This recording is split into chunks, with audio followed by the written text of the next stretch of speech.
Bhagavate Vasudevaya. Srimad Bhagavatam, Canto 7, Chapter 13, Behavior of a Perfect Person, text number 7. Nasat shastreshu sajeta nopajiveta jivikam varam syajet tarkan paksham kamsa cha samshrayat nasat shastreshu sajeta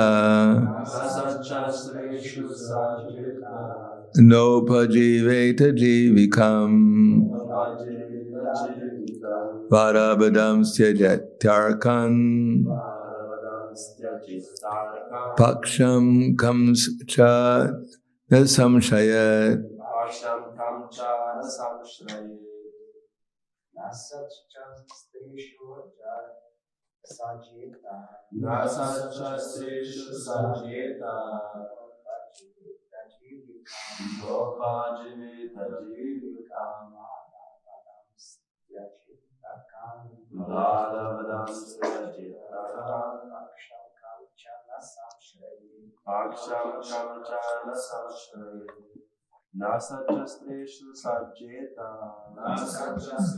Sajeta nopajiveta jivikam varavadam syajet tarkan paksham chamcha samshayat. Not asat shastreshu. Literature is like newspapers, novels, dramas, and fiction. Sajeta. One should be attached or should indulge in reading.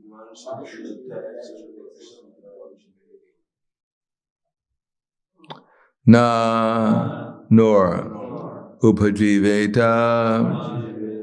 One should try to live. Jivikam, upon some professional literary career.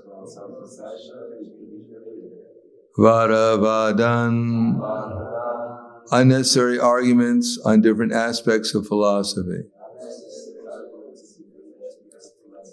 Tyajet, one should give up. Tarkan, arguments and counter-arguments. Paksham, faction. Kangsha, any. Not. Samshayat, should take shelter of. Translation and purport by His Divine Grace, A.C. Bhaktivedanta Swami Srila Prabhupada. Literature that is a useless waste of time, in other words, literature without spiritual benefit, should be rejected. One should not become a professional teacher as a means of earning one's livelihood, nor should one indulge in arguments and counter-arguments, nor should one take shelter of any cause or a faction. Purport. Person desiring to advance in spiritual understanding should be extremely careful to avoid reading ordinary literature. The world is full of ordinary literature that creates unnecessary agitation in the mind. Such literature, including newspapers, dramas, novels, and magazines, is factually not meant for advancement in spiritual knowledge. Indeed, it has been described as a place of enjoyment for crows.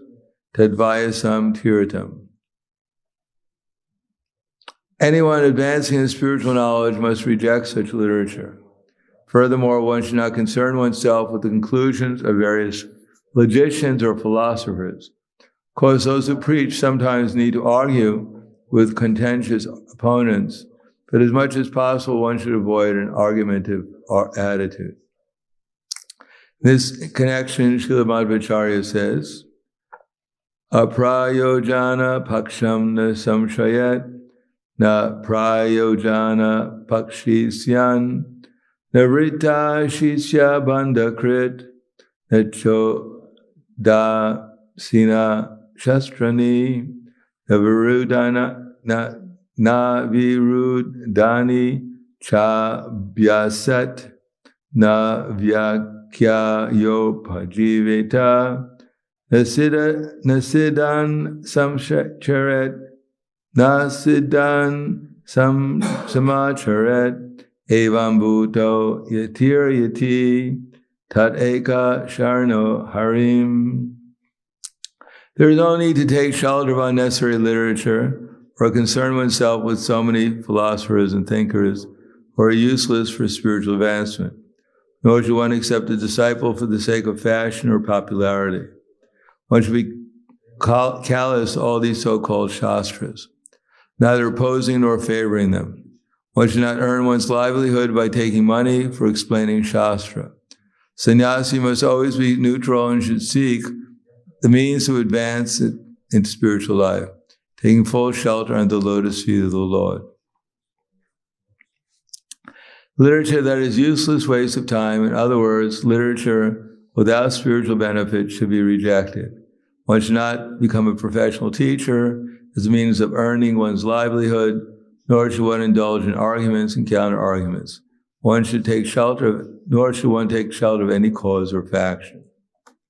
Namo Vishnu Padaya Krishna Prasthaya Bhutaya Srimate Bhaktivedanta Swami Namane Namaste Saraswati Deve Gauravani Bacharane Nirvishesha Shnivadi Pasyadyade Satarne.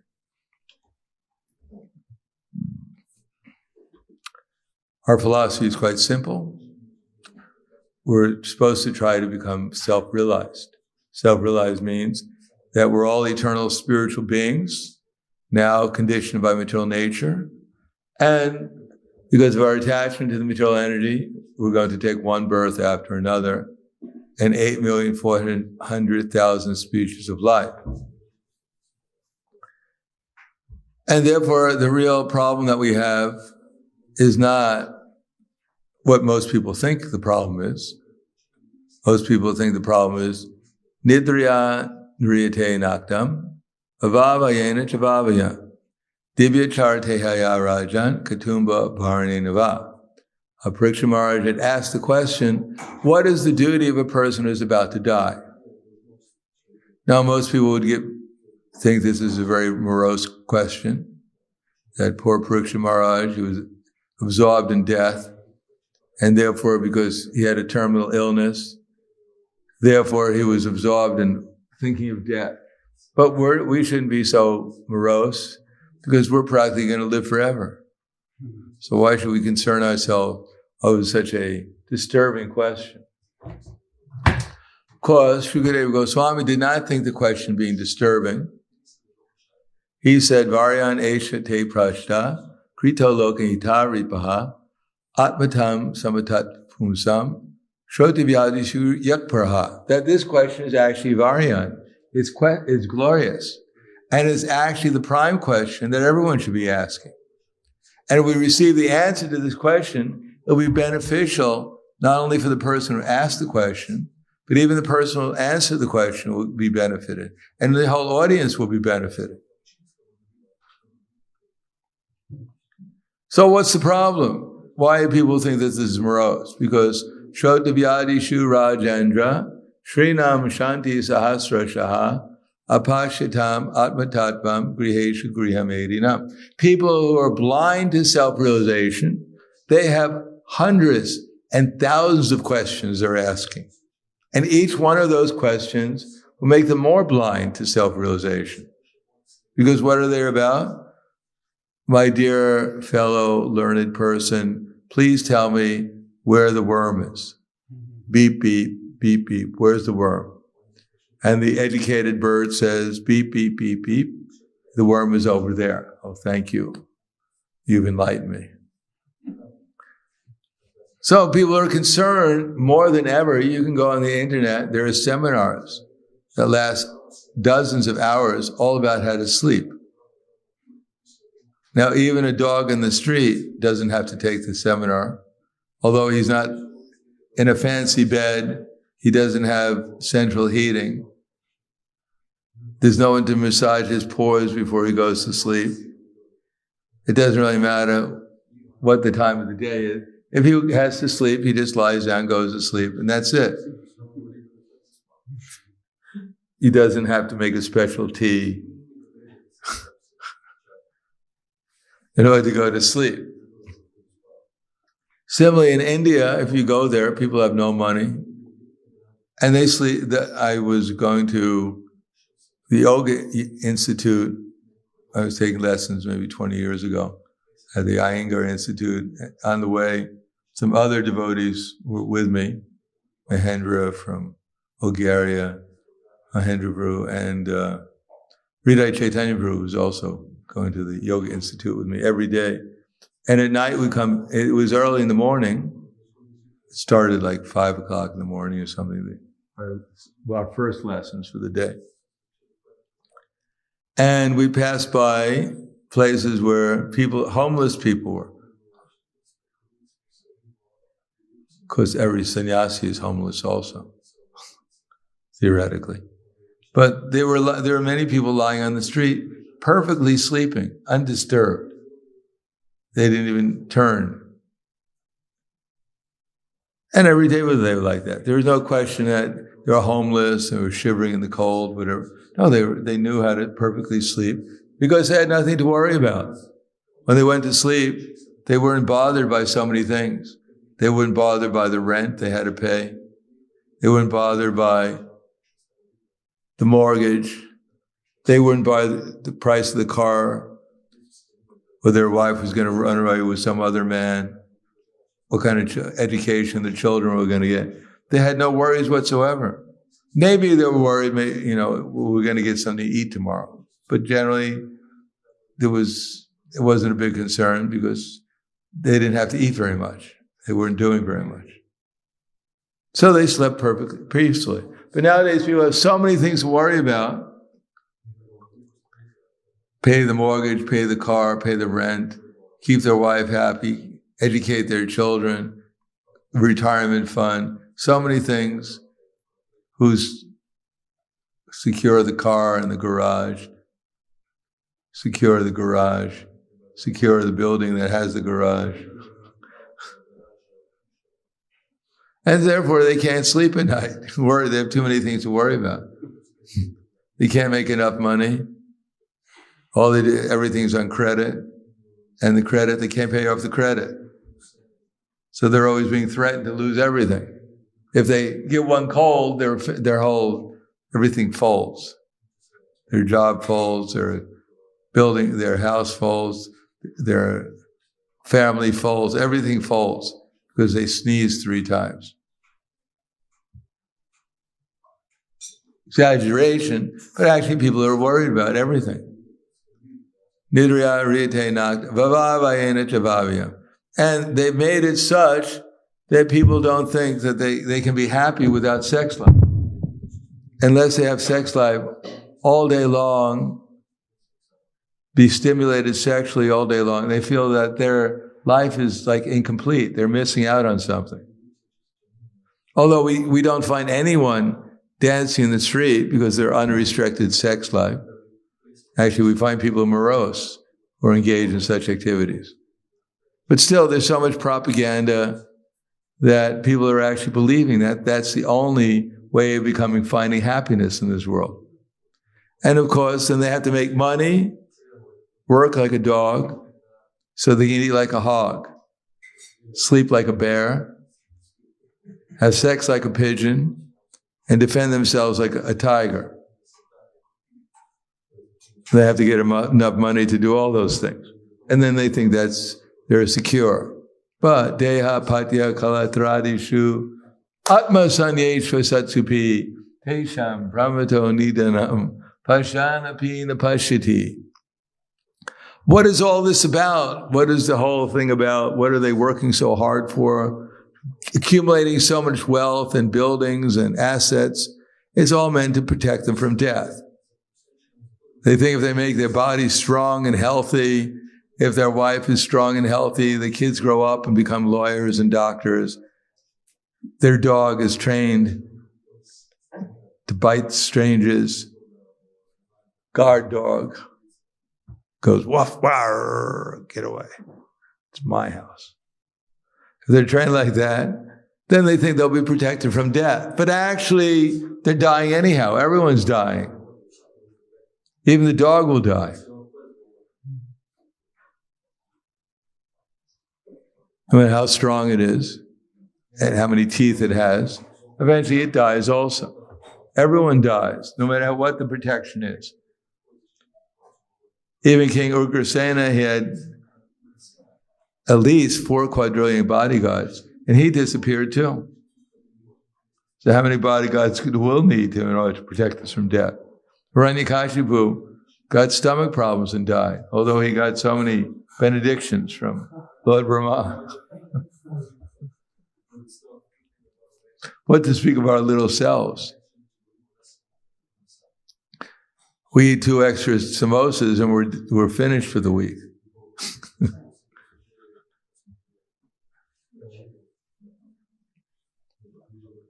Pachanapina pasha. People see what they don't see. And when Shastra tells us that, they go, oh, this is just some superstition, some old people.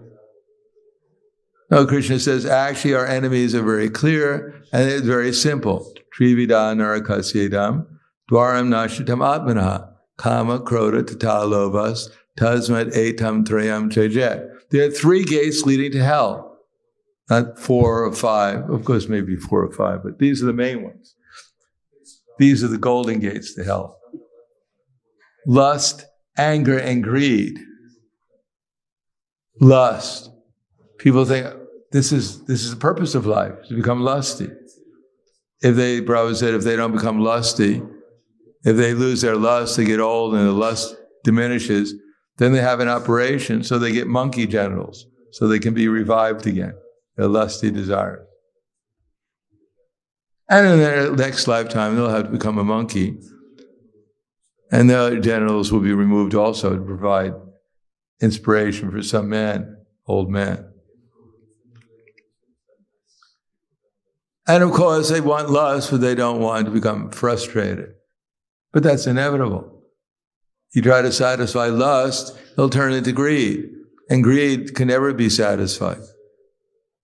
And therefore, frustration is inevitable. And even if you get the whole world, eventually you have to lose it. King Kurukshetra, it was Katvanga Maharaj. He fought on the behalf of the demigods for so many years, and finally he wanted Kartikeya asked him, would you like some benediction? We'd like to give you a benediction.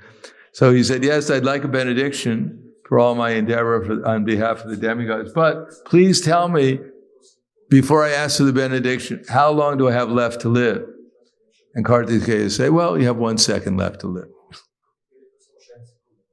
So he realized that, what benediction am I going to get? What is the value of a benediction that I'm going to have for 1 second?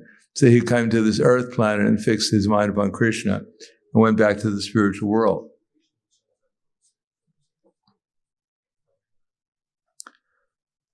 So greed, you can get everything, but if you're going to die in a few days, what's the value of it?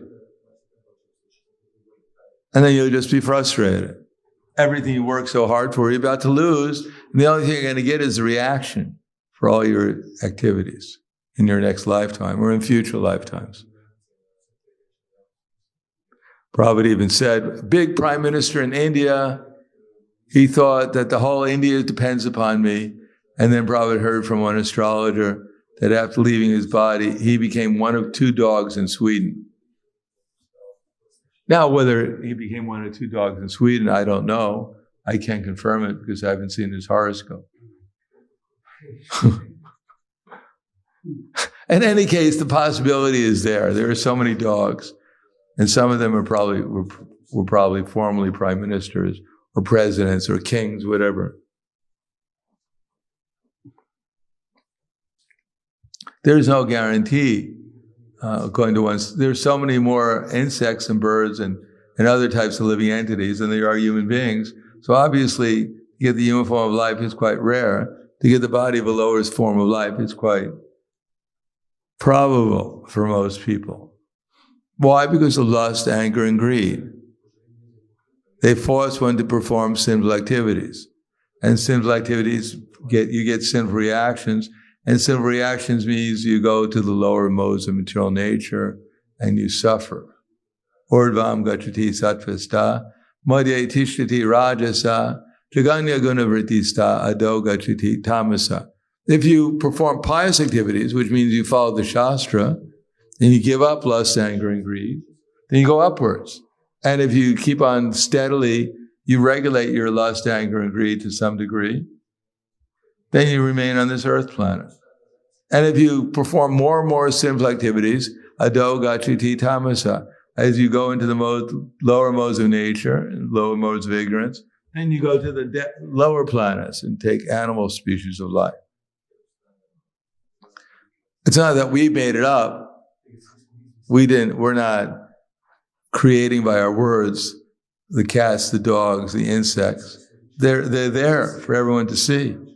And they're also living entities like ourselves with intelligence and feelings and experiences, but they're in a body which doesn't allow them to understand Krishna or self-realization. Therefore, Krishna says, Yakshastra vidim usrija vartate kamakarata desasidim avatnoti nasukam na param gitim. That one who gives up Shastra, what does it mean to give up Shastra? To give up, whether there is a Mount Meru made out of gold. Is that what we mean by we give up Shastra? No, that's not what Shastra is all about. To try and convince people that there's a mountain of gold. Shastra is not trying to convince us that. Shastra is trying to convince us to give up lust, anger, and greed. That's all.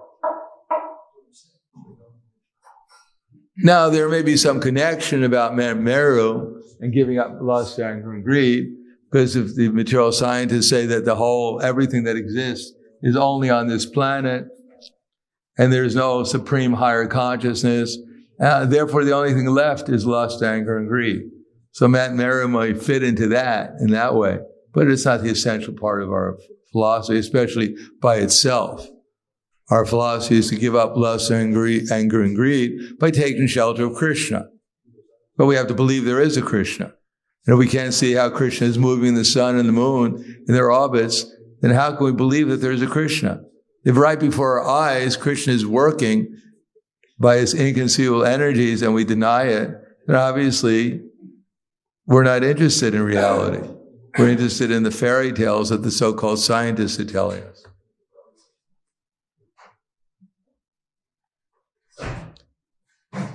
So, Krishna says, if you give up Shastra, which is meant to control our lust, anger, and greed, and engage in pure devotional service, which will ultimately give us spiritual enlightenment and pleasure and realization eternally, then we'll be forced to act according to the lower nature, because we already are conditioned by our lower nature, which is pushing us all the time. It's not that, well, sometimes it pushes me and sometimes it doesn't. No, every moment it's pushing me in every direction. Therefore, tasmat shastram pramanam te karya vyastito gyatva shastram vidanokta karma iharase. One should know what's to be done and what's not to be done by the Shastra. Shastra, which tells us we're not this body, there's a super soul in our heart, and there's a supreme all-attractive person. That's Shastra. That's the essence of Shastra. That's what Shastra is all about. Not some esoteric, inconceivable, sacrifice that people are making and how much gold you need. That's all secondary. Just to understand, as Krishna says, iti guyatama shastram idan yuktva mayanaga etam yuktva buddhimatsat krita kritasya bharata, that this is the most confidential part of all knowledge. Anyone who knows this will become wise, and his endeavors will know perfection. What is that? Yomam eva masamudo janati purushottama sasarvavit bhajante mam sarabhavena bharata. Anyone who knows me as the Supreme Personality of Godhead without doubting is said to be the knower of everything, and therefore he engages in pure devotional service without any doubt. So this is actually what Shastra is about. But people give it up. Because you explain your body's changing, but you're not changing, they deny it. So what kind of, they're not human beings. They don't have human intelligence to even understand where they are, what's happening. They actually they don't believe that they're, well, I don't know what they're thinking, but if you can't understand your body's changing, but you're not changing, what are you going to be able to understand? What kind of intelligence do you have? Of course, the next lower down is that maybe you should regulate lust, anger, and greed. Maybe there should be some kind of sense and mind control. But they're not going to accept that if they think they're their body, because they're going to try and squeeze out every last little bit of pleasure they can find before they leave the body, because they don't think there's anything after the body, or they have no idea what it might be. Therefore, the Vedic literature has hundreds and thousands of instructions, millions of instructions, just try to get people to stop unrestricted, unlimited sense gratification. But if one can understand that we're not this body, then all these other things are clear. You don't need millions of restrictions. You just need 4. And you have to engage in devotional service, pure devotional service, in Krishna consciousness, and then automatically all these other things will follow naturally, if one is sincere. So, as Prahlad Maharaj said, in this world there's no enemy except for the uncontrolled mind. And there's a process of controlling the mind, and the easiest one is to fix it on Krishna. Therefore, as it says here, that yad vichas chitvat padam hayarya sho jagat paritat parigriha karichit tadvayasam tirto shanti manasa niyatra hangsa nirariksha samshayaha. Those words which are not meant for the glorification of the Supreme Personality of Godhead are like places of pilgrimage for the crows. The all-perfect persons, the Paramahamsas, they don't pleasure there. They don't take pleasure there because they're residents of the eternal abode. Yad vichaschit prapitam hariyari. So, and then the next one is that these words are meant to create a revolution in the impious lives of the world's misdirected civilization. Such words, although they may be imperfectly composed, are heard, sung, and accepted by men who are thoroughly honest. Honest does mean that if they go to the candy store and someone gives them some extra money, they give it back. I got too much change. You gave me the wrong change. Here's the extra change back. That's honesty, but thoroughly honest means they accept that we're not this body, that we're not the controllers of this universe. We're not supposed to be the enjoyers of the universe, and we're not the best friend of everyone. Krishna is the controller, Krishna is the enjoyer, and Krishna is the real friend of everyone. That's honesty. Everything else is, to some degree or another, a lie. Everyone is trying to deceive others into believing that they're the friend, they're the controller, they're the enjoyer. These are all falsehoods. And therefore people are being misled. And this Vedic literature is meant to lead people properly so that they stop being misdirected and wasting their human form of life. So I'll stop there. Thank you. Any questions?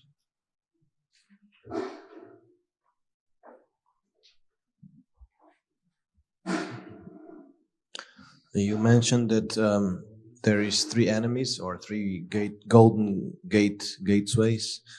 They ran out of gold. I think they're silver now. Because they ran out of silver too. And that the best way to avoid these pathways to focus on Krishna and control the mind by focusing on Krishna. And so many times we are so distracted by so many allurements of illusion of internet, Facebook, relationships, this and that. And what is the best thing? I mean, how to really focus the mind backwards, because it's so easy to go that pathway. I mean, what would be the the golden rule towards Krishna? Oh, we have 5 of them. Chanting the holy name, worshiping the deity, hearing Srimad Bhagavatam, Bhagavad Gita, serving the devotees, and trying to make the atmosphere spiritual. Live in a holy place or make wherever we are spiritual. And everything will be all right. Anything else? Okay, thank you very much. Grantaraj Srimad Bhagavatam ki jai, Srila Prabhupada ki jai, or Permanente.